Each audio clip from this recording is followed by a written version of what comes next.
একটা সন্তান যখন তার মার অ্যাওয়ার্ডটা হাতে নেয় সেই আনন্দটাই আলাদা। শিল্পী হিসেবেও না, একটা মানুষের পাশে এমনিও আরেকটা মানুষের দাঁড়ানো উচিত। হ্যাঁ, এটা ঠিক যে আগের মতো কাজ তো আসলে এখন এফডিসিতে হয় না। আগের দিনগুলো ফিরিয়ে আনার চেষ্টা করছি। আম্মা আজকে আজীবন সম্মাননা পেয়েছেন।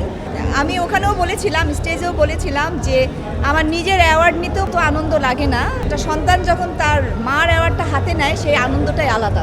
আমি আসলে খুব হাসি খুশি একটা মানুষ। আমি নিজে হাসতে যেমন পছন্দ করি, তেমনি অন্যদেরকে হাসাতেও আমার খুব ভালো লাগে। শিল্পী সমিতির ক্যাবিনেটে ঢোকার পর থেকে আমার মনে হয়েছে যে এখানে আসলে অনেক শিল্পী আছেন যাদের আসলে অবস্থা তেমন একটা ভালো না। তো তখন আমার মনে হয়েছে আমিও শিল্পী, ওনারাও শিল্পী, তো আমরা কেন তাদের পাশে থাকি না, বা আমরা তো থাকতে ইচ্ছে করলে পারি। এটা আমাদের আসলে একটা দায়বদ্ধতার থেকেই বলবো। শিল্পী হিসেবেও না, একটা মানুষের পাশে এমনিও আরেকটা মানুষের দাঁড়ানো উচিত যদি তার সামর্থ্য থাকে। আর আমি বরাবরই এরকম, আমি সমাজ সেবা বলেন যাই বলেন, মানে মানুষের পাশে দাঁড়াতে আমার আসলে ভালো লাগে, মানে আমার সামর্থ্য অনুযায়ী। এখানে বলবো যে সব ক্যামেরা বলেন, তারপরে লাইটের বলেন, মেকআপ বলেন, সবারই কিন্তু একটা সমিতি আছে। এই দায়ভারটা আসলে সেই সমিতির উপরেই নির্ভর করে। তো অনেক সময় দেখা যায় সমিতির ফান্ডেও অনেক সময় টাকা থাকে না ওইভাবে।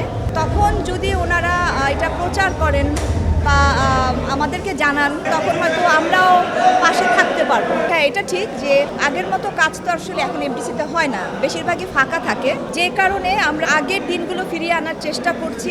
আশা রাখি আমাদের যে একটা প্ল্যান আছে, সেই প্ল্যানে আমরা আস্তে আস্তে করে যদি এগিয়ে যাই, তো অবশ্যই আমরা সাকসেস হব। এবং ভালো ভালো ছবি যেমন নির্মাণ করা প্রয়োজন, তেমনি কিন্তু আমাদের অনেক আর্টিস্টও প্রয়োজন, নতুন নায়ক নায়িকা প্রয়োজন। যেমন ধরেন বড় ভাই হবে, ভাবি হবে, বা বড় বোন বা মা বাবা, তো সেরকম, বা এখন একটা কমেডিয়ান ভালো, তো সেরকমও তো আমাদের প্রয়োজন। এগুলো আমাদের কিন্তু অনেক অভাব। তো যে কারণে ইচ্ছে আছে অনেক কিছু।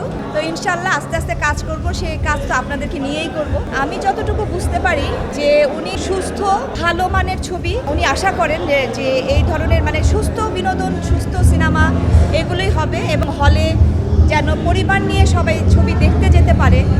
আর তারপরে সেই আগের যে একটা আনন্দ ঘন পরিবেশ ছিল এফডিসিতে, সেটাও যেন ফিরে আসে। এবং আউটডোরে যে একটা আনন্দ হতো আগে, নাকি একটা আপনাদের মাঝে আর আমাদের মাঝে, শিল্পী আর সাংবাদিক, একটা বন্ধুত্বের মতো সম্পর্ক ছিল, যে সম্পর্কের মধ্যে কিন্তু সাংবাদিক শিল্পী এরকম রিলেশন কিন্তু ওনাদের ছিল না।